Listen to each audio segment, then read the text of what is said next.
Mă afectau foarte mult, chiar și la mersul de zi cu zi. Am avut episoade când abia călcam pe picior și aveam niște dureri profunde și intense. Și în felul ăsta m-am hotărât să fac un pas și să ajung la un medic să mă poată vindeca.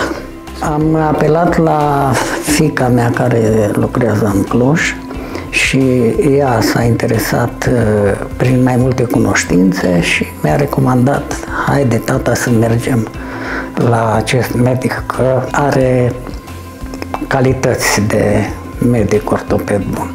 La 2 săptămâni după intervenție, spre surprinderea mea, mă simt foarte bine.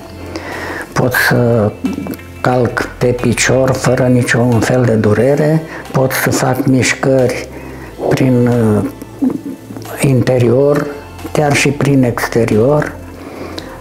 Urmează procedurile de recuperare post-operatorie care sper să-mi facă bine și să mă vindec mai repede.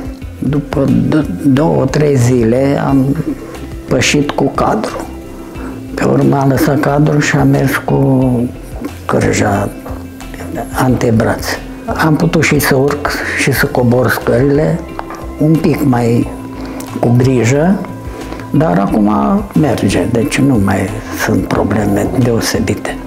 I-aș încuraja și le-aș transmite să facă pasul acesta și să încerce să opereze. Nu are decât de câștigat. O să-l recomand cu plăcere, pentru că am constatat că este un medic bine pregătit, este un medic cu experiență și am toată încrederea că va fi bine.